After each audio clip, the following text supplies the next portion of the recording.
வணக்கம் நண்பர்களே. நம்ம வீடியோ பார்க்குறீங்களா இல்லையா, தள்ளி கூட விட்டுருவீங்க. ஏன்னா நம்மளது அவ்வளோ சுவாரஸ்யமாக எதுவுமே இருக்காது. சும்மா நம்ம ஒரு 4 வார்த்தை பேசுகிறது தான் வரும். ஏன்னா நம்ம ஏதோ நம்மளுக்கு தெரிஞ்சதை ஒரு 2 வார்த்தை பேசுகிறோம். அதில் யாரோ பார்க்குறவங்க 2 பேர் அட்லீஸ்ட் என்ன ஏது சொல்கிறான் இவன் அப்படின்னு கேட்பாங்க. அதுக்கோசரம் போட்டுனுக்கிறோம்பா. எல்லாரும் கேட்கணுன்றதுக்கோசரம் போட்டுன்னு இல்லை. ஏதோ நம்ம வீடியோன்னுட்டு இப்போ என்ன தான் சொல்கிறான் இவன் அப்படின்ட்டு நிறுத்தி வீடியோ கேட்குறவங்களுக்கு அந்த வீடியோ போட்டுனுக்கிறோம், அவ்வளோதான். இதனால் மற்றவங்க மாதிரி யூடியூப்பில் காசு சம்பாதிக்கிறதோ இல்லை இப்படி வீடியோ போட்டால் அதெல்லாம் கிடையவே கிடையாது. சும்மா நம்ம மனசில் படுறது 2 விஷயத்த நம்ம சொல்லிட்டு போயின்னுக்கிறோம், அவ்வளோதான்ப்பா.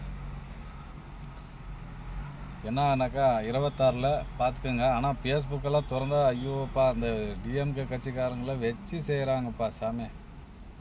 ஏன்னா அதுக்கு தான் இவ்வளோ கீழே ஐயோப்பா சாமி.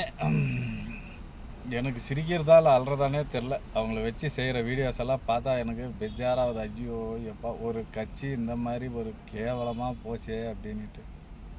கருணாநிதி இருக்கும்போது கூட இந்த அளவுக்கு போயிருக்காதுன்னு நினைக்கிறேன். எனக்கு தெரிஞ்ச வரைக்கும் ரொம்ப ஒஸ்ட்டாக போயிடுச்சு. ஆனால் அதான் சொல்லுவாங்க, புலிக்கு பிறந்தது பூனே ஆகாது. அப்பா 8 அடினா மகன் 16 அடி. அந்த மாதிரி அவர் ஏதோ ஒரு 8 அடியில் செஞ்சுட்டு போயிட்டார். பையன் 16 அடி செய்கிறான் வச்சு பார்த்துக்கோங்க. அந்த மாதிரி தான் இருக்குது இப்போ கதை. 26 மாற்றம் கண்டிப்பாக வரும், பார்த்துக்கோங்க. இப்போக்கி என் கணக்குக்கு கொஞ்சம் எல்லாத்துலேயும் கொஞ்சம் டேலண்ட்டாக தெரிகிற ஒரே ஆள் யாருனாக்கா அண்ணாமலை அவர்கள். அடுத்தபடியாக சொல்லணுன்னாக்கா சீமான். இந்த 2 பேர் தான் ஏதோ தமிழ்காரங்களுக்கு ஏதாவது செய்யணுன்னு. எனக்கு தெரிஞ்ச வரைக்கும் எடப்பாடியே ஓரளவுக்கு மேலே இருந்துச்சு. அவர் ஆட்சியிலே எந்த ஒரு அவ்வளோ ஒன்றும் இந்த அளவுக்கு ஒரு கெடுபிடி இல்லாத. இப்போ தான் ஒருத்தன் அஜித்குமார் அடித்து சாவடிச்சாங்கன்னு ஒரு நியூஸ் பார்த்து முடிகிறதுக்குள்ளே இன்னொரு ஸ்டேஷனில் இன்னொரு ஆள் அடித்து இது பண்ணுக்கிறான்றாங்க.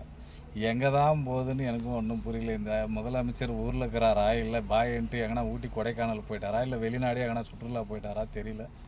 அப்படி நடந்துனுக்குது.